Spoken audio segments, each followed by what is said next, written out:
registration for the 25th Ironman continues one by one. Some faces we recognize. Here is 58-year-old Richard Holcomb, number 214, back for a second try. He's legally blind and it doesn't matter to him. No, the thing that must occur at all costs is this time, cross the line. It's more than a race. It's a lifetime event that we'll remember for the rest of our lives. They're either going to carry me off the course or I'm going to cross the finish line. The stories about people like Richard Holcomb pass through this world as race week moves toward this morning. Hey, did you hear about the man who is legally blind? People love to tell and love to hear the stories. Then, appearing near their start line, where they've been before, are father and son, Dick and Ricky Hoyt.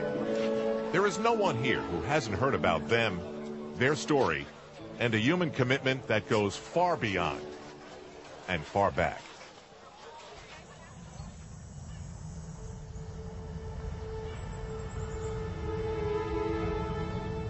January 10th, 1962. We knew there was something wrong, but we did not know exactly what.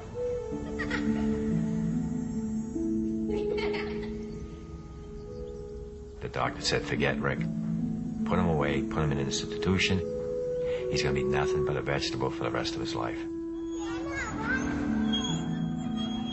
We cried a little bit. We talked, and we said, no, we're not going to put Rick away. We're going to bring Rick home and bring him up like any other child.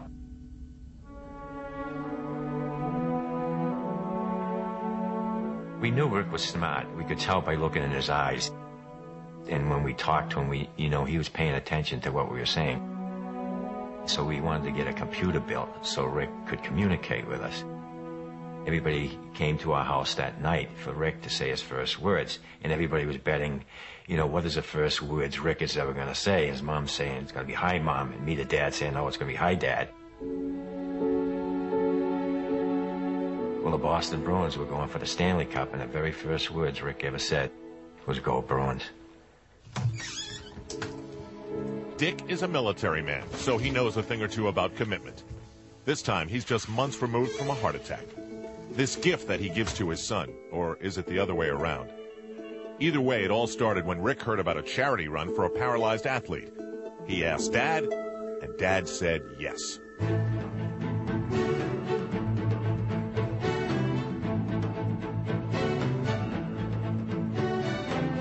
The gun went off, and we went off with all the other runners, and everybody thought that Rick and I would just go to the corner and turn around and come back.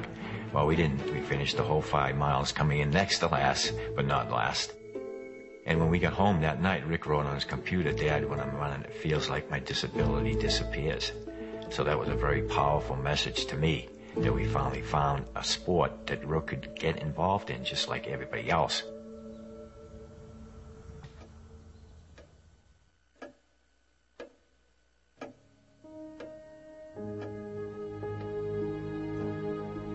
Rick is my motivator. He inspires me.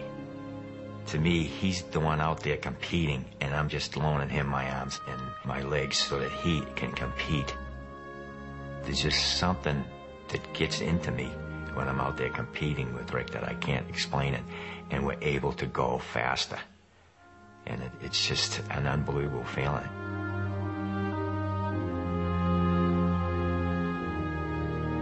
Rick and I love the Ironman triathlon, to be out there competing with the best triathletes in the world, to be accepted to compete along with these triathletes. Just to be out there on that pier with all the other triathletes and then waiting in the water for that cannon to go off, it was just so exciting. The feeling coming down the finish line at Leahy Drive, it's just an awesome experience.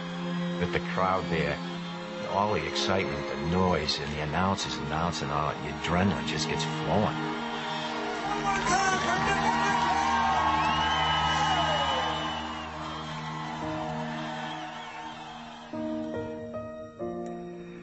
I may be disabled, but I live a very fulfilling life. And if someone takes the time to get to know me, they will realize that I because he graduated from public high school. He's graduated from college. He's out there competing in road races and triathlons. He lives a happier life probably than 95% of the population. Rick would tell you that, you know, if he was physically able to do something, that he'd probably play basketball or football or hockey. But then he always says, no, the first thing he'd do is sit down, have me sit down in his wheelchair and he'd push me. You know, it really makes me feel good that you know, he appreciates, you know, what I'm trying to do to help him out, and he'd do the same thing for me.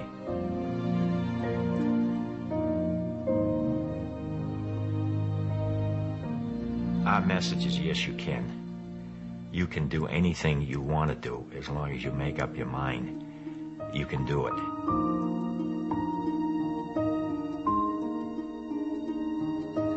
If you have ever searched for the meaning of life, stop. The answer lies right here. By the way, Ricky would want us to tell you, the Bruins look pretty good this year.